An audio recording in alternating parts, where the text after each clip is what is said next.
Okay, so we forgot one thing on talking about getting people, through the lung massage, Okay. and that's that you may feel the need to do this with someone who has emphysema. Oh, okay. But people who have emphysema automatically have bad osteoporosis.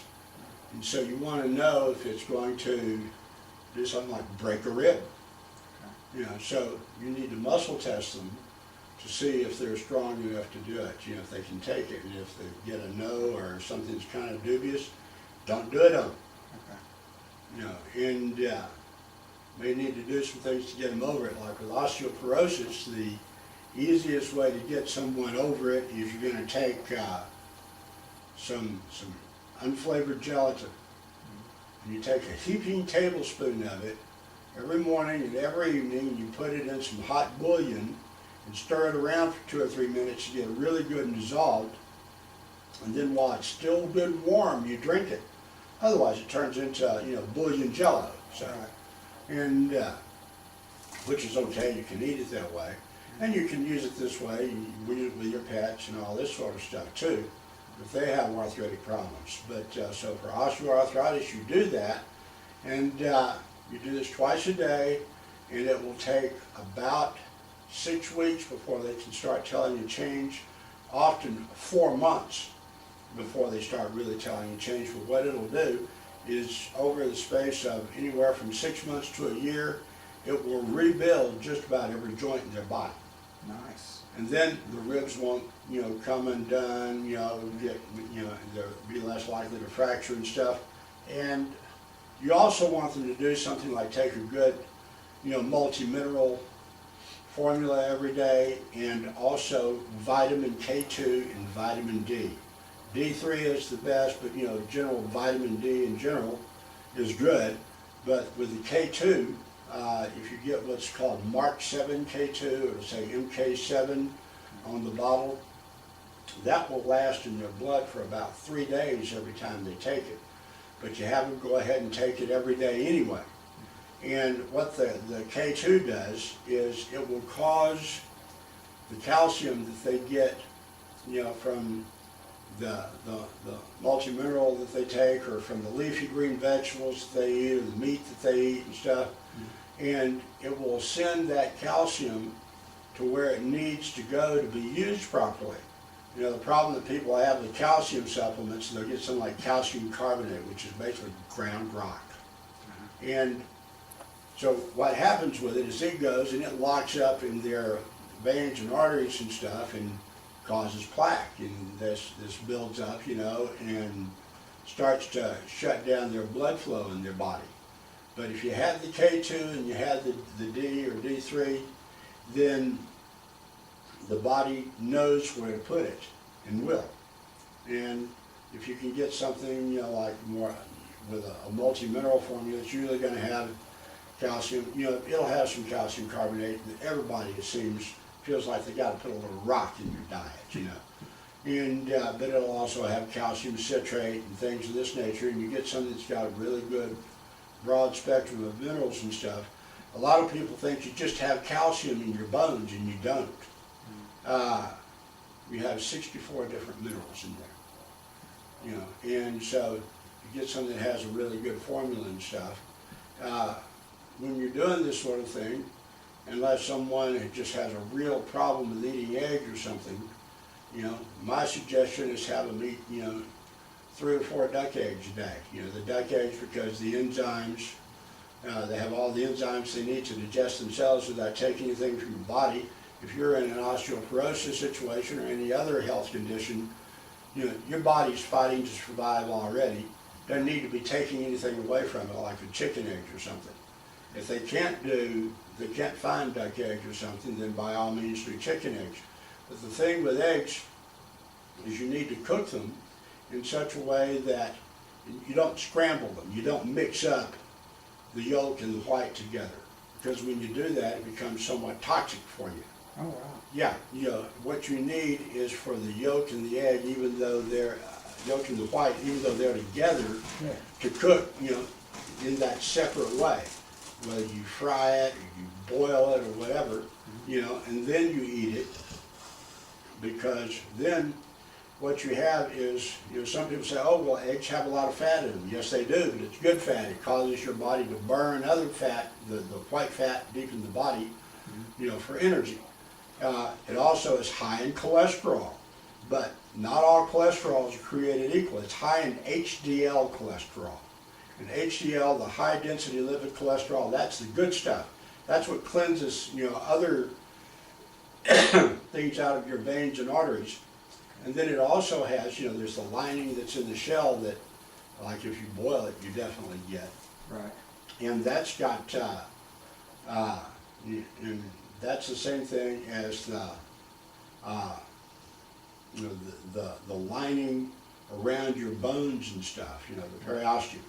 And so it's, the egg is going to lower your bad cholesterol, build up your good cholesterol. That good cholesterol not only cleans out the bad stuff, makes your brain work. Okay. So you need that HDL cholesterol, makes your brain and your spine work.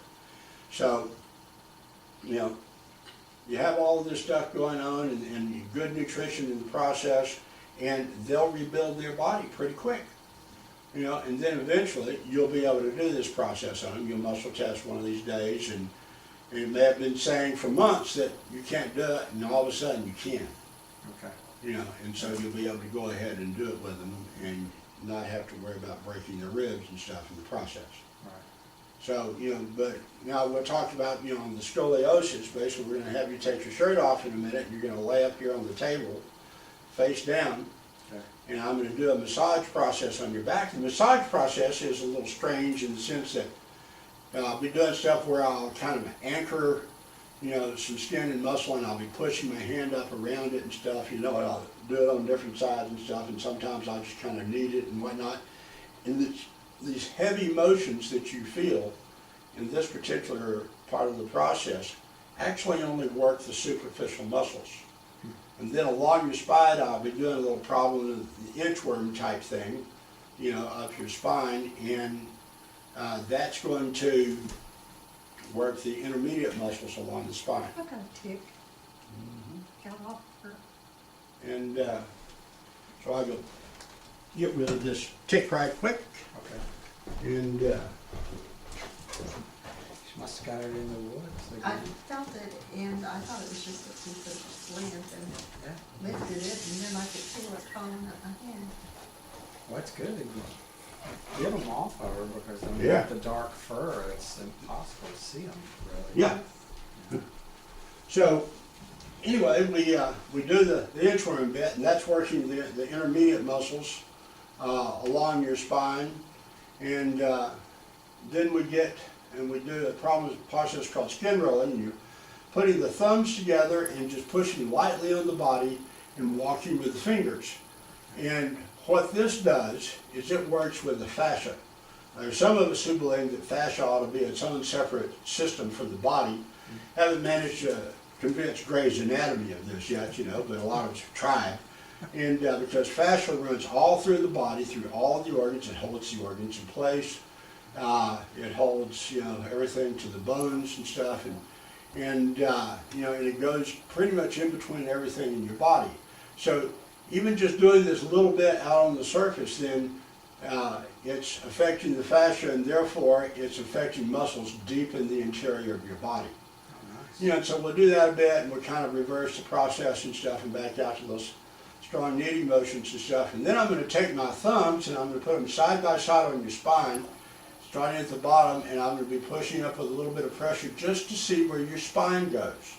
Okay. And if you have a scoliosis, then it's going to be going one way or the other and stuff, and kind of curving around. Right. And some people have it real bad. Diane had a bad one. And she'd come over here, and then go way over to the right and back around and stuff, And you go through this process to find it, and then you have them get up on their have their hands under their chin and their elbows together directly below their chin, and it puts this curve in the spine that makes it just perfect for it.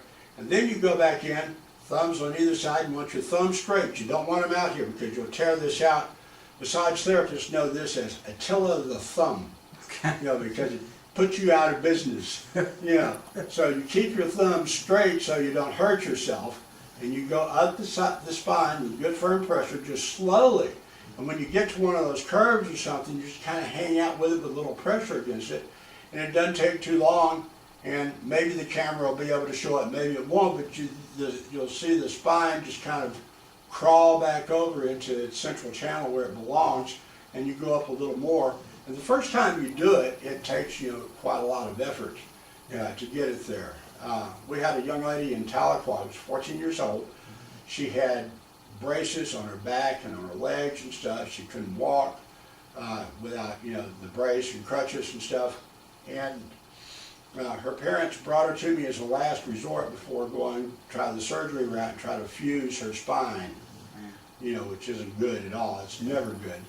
And so I got her in, on my table and stuff, and her parents were sitting out in the reception room fretting and wondering if this is going to be any good or not.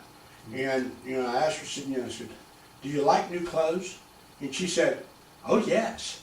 I just got a whole bunch of new clothes. And I told her, well, when we get through this, you're going to get a whole bunch more new clothes. And she said, my mom is not going to like you. And I said, but how would you like for your waist to be longer? She says, oh yeah. What girl wouldn't, And it's like, well, it's going to be about 2.5 inches longer when we get through it. So she had what's called a rotoscoliosis, a full rotoscoliosis, where, let's say these are the vertebrae, each vertebra is turned completely a different way. Holy cow. Yeah, and so going through and getting this also took pressure off the discs and everything, and so it elongated her spine. And I told her, you're not going to be able to wear your brace when we're through. And she said, well, what do I do? And I said, well, you won't need it anymore. And so we go through the process, and with a full rotoscoliosis like that, it took about 2 hours. But when we were through, and it was a little uncomfortable and stuff too, when we got through, and she'd get a little uncomfortable with it, I just smoothed some Lobelia on it and stuff and let it sit for a minute, and then we'd go and do it some more. Nice. And so we got through the process, and when it was over with, I said, she sort of got dressed because her clothes didn't fit her anymore. And I said, take your brace and go out and see your parents. And so she goes walking out holding the brace. And her mother screamed bloody murder, and her father fainted and just passed out on the floor. Wow. And 2 years later, she was on the varsity basketball team for Sequoia High School in Tahlequah. So you can take people through this, but it took like 4 months to get her over it. Right. And it took about 4 months to get Diane over it. And it gets where what'll happen is she'll do it on someone, and they'll feel it go out like maybe the next day, and you do it again, and it might be the next day and the next day, and eventually they're going to go 2 days, and then they go 3 days, and then they go 4 days and 5 days, and when it goes out, you do it again. Okay. And eventually it gets to where they're going to go 6 full weeks without you having to do this, and then you go through and do it again just to kind of help train the body with it. But what's going on is you don't know where in the firing order muscle cells are replacing, but they're replacing all the time. And so eventually, as you keep doing the process, the right muscle cells are replacing, and so it stays more and more and more, and eventually it gets where it's sorted out. People go to chiropractors, and chiropractors push bones around. Right. That doesn't do any good. You see, bones don't pull themselves out of place. Muscles pull the bones out of place. The only chiropractors who are worth having are the ones that have a massage therapist that works on you before the chiropractor works on you. Otherwise, you're never going to get well. Right. So that's the deal. So if you take your shirt off and get up here and lay face down, and we'll get on with this.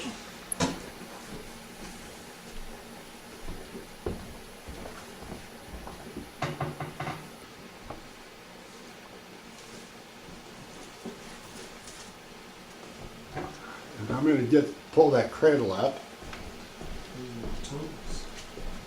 You gonna stab me with that knife? Wow. This guy's crazy. I think I'm going to stick you. Never know. So I'm going to use some oil on you here that's made with arnica. Okay, you want my head right Yeah, here? stick your face right there.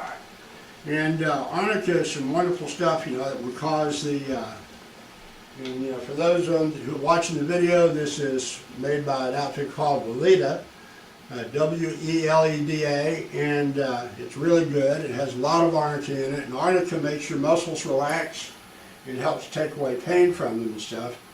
But I'm going to get a fair bit of oil because a lot of people don't have massage done on a regular basis, or they have dry skin or whatever and stuff, you know. And kind of let it be in my hand a little bit and kind of work it around a little bit to kind of get it to warm up. But I want to use it a fair bit because a lot of people's skin just soaks it up. So, you know, we kind of spread it up. I have a strong motion up to the top and then a light motion down so that it's going the way of the veins that are going towards the heart. If you have a strong pressure down the body, then you're jamming up the veins and stuff and hampering blood flow. So if you have a massage therapist who does really strong motion going down, get off that table and leave. You know, so up, light down, up, light down, up, light down. This is called an effleurage, and it basically just spreads the oil out. Now, you're going to do this sort of kneading motion, kind of like kneading bread, you know, or you can kind of put up and you kind of move up around. You might do it this way, you know, and this is good and works well and stuff, or you might do it like the kneading bread bit, you know, this is good, it works too, you know, so however you want to do it, then you do so. You can practice on a bed before you do it on someone else, kind of get it down, because it'll take just a little time and then you'll get to where you can do it really well. And so we'll do this several times, kind of cover the back. I'll work my way back in again.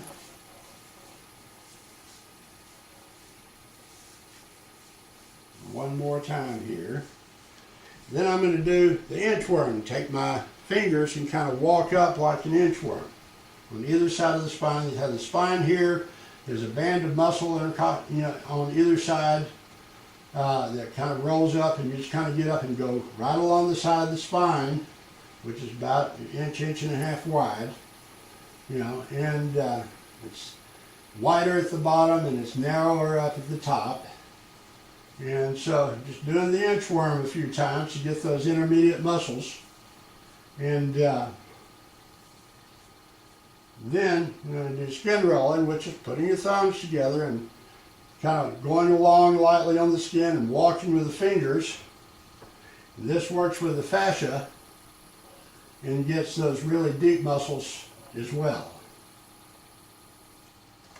And you can do it slowly at first, you know, and just kind of, you know, get the process down, and then, you know, after you've learned it a little bit, you know, then you can speed up and kind of move on, you know, and get this done a lot faster. As you do it, you'll get to where you've had, you know, more and more practice, and it's really easy to do this. And so I'll do this a few times. And then, you know, I'll just kind of work my way back in again. And then I'll do the inchworm again, that 2 or 3 times. And then go back to the kneading process. That's getting those superficial muscles, but also really kind of helps to encourage the circulation a lot. You know, however you want to do it. Now I'm going to go to either side of the spine like I was talking about before. I'm going to have my thumbs side by side pushing straight. I'm not going to do this because this tears out the rotator cuff in the thumb. And so I'm going to kind of get a little good pressure in here, and I'm going to go up and just kind of trace the spine. Here it goes. Kind of going off to the right here. Okay, now it's coming back. It's going off to the left a bit. Coming back to the right, and it's going up. So here we go, trying to trace it again. Got a long curve here, a short curve here, and then back straight again. This long curve here, it's getting a fair number of vertebrae in both, you know, the lumbar and in the thoracic area.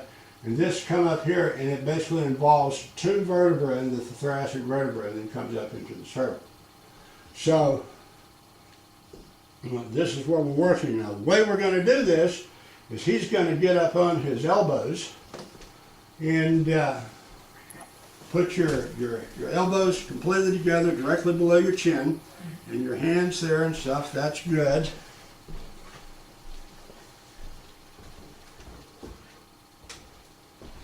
And so I'm going to put my thumbs on either side of the spine again. Only this time I'm going to use some pretty good pressure. And you just feel what's going on here.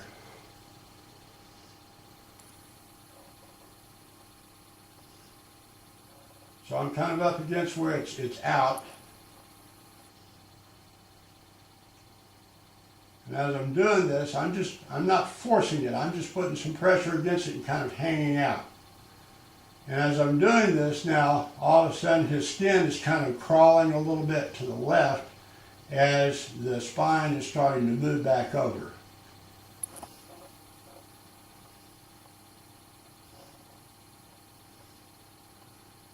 As it goes out of the way, then I go a little bit further.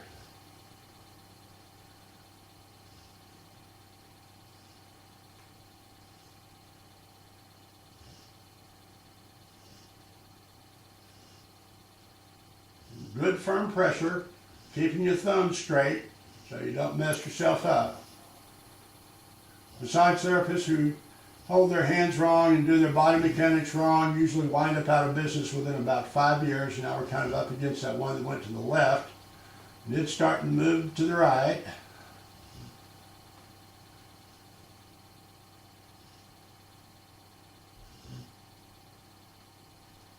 You kind of made a noise there. You felt that, huh? Yeah, I did.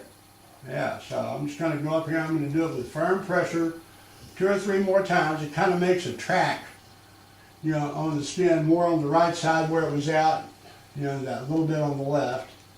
And you can kind of see some redness and stuff where it's moved. You want to kind of train it to be in that channel. Okay, so go ahead and lay down again. All right, so I'm going to go ahead and I'm going to check it again just to make certain. And this is what I like to see. This is a good straight spine. So if you go through the process for weeks and months and stuff, you know, then you're going to get to where they don't have a scoliosis. They didn't have some murder doctor cutting on them in a knife with a surgery. You know, you don't have spare parts. You have things that need to be fused. You need all of your discs to work right. This takes the pressure off the discs. You know, and if you do the gelatin bit, all of this stuff rebuilds right. You know, so you do this process and you get it done. After you get it done, then you're going to do a little bit more of a massage again, just to kind of help the body kind of normalize in this new position. And you get it all done.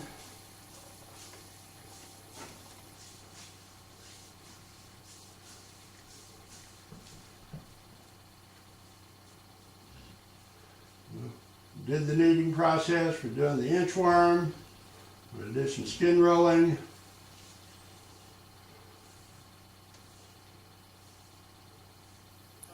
Work it out, work it back in again.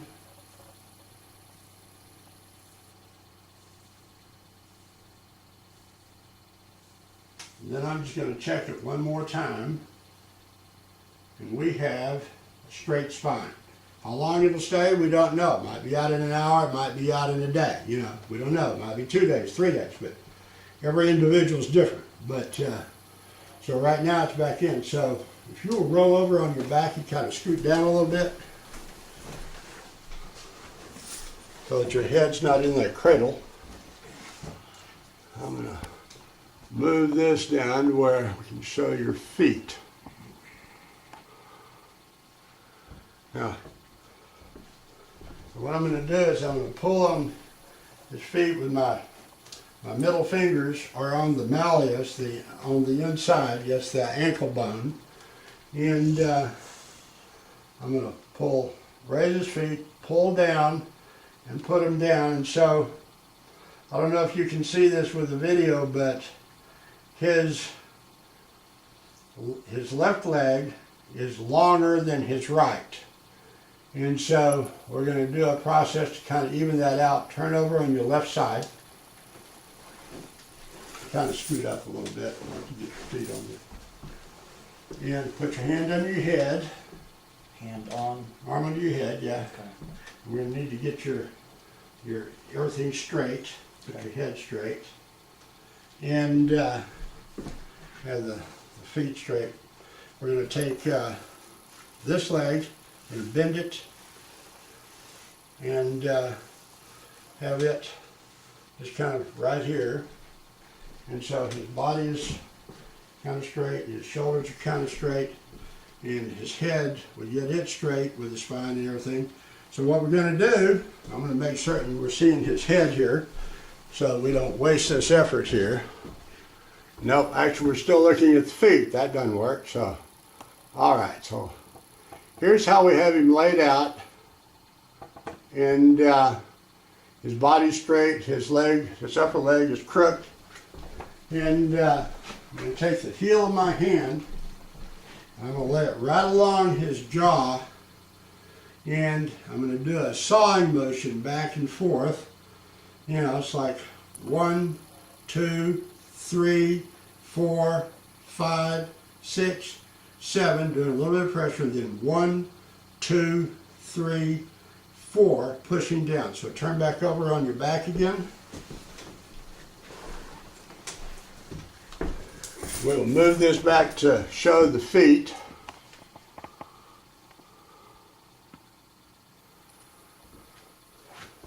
We're going to check the malleus again. And actually that got it even. Sometimes you have to do it 3 or 4 times to get it so it's even. So now push down against my hand with your heels. Okay, good. Just do it for about 5 seconds. Then push up. That's a little harder to do. Come on, push up for 5 seconds. Okay. Now push out against my hands. Okay, and then push in. Okay, now raise your knees up. And make certain we get that in there. Yeah, the knees just disappeared, so we'll get them back in the picture. And so now you're going to press out against my hands as hard as you can. That for 5 seconds. Now let my forearm be in between your knees and press in as hard as you can. Okay. Now you do it that way when you're working with ladies. You do not say spread them. Okay. You know, so now we're going to check his ankles again. So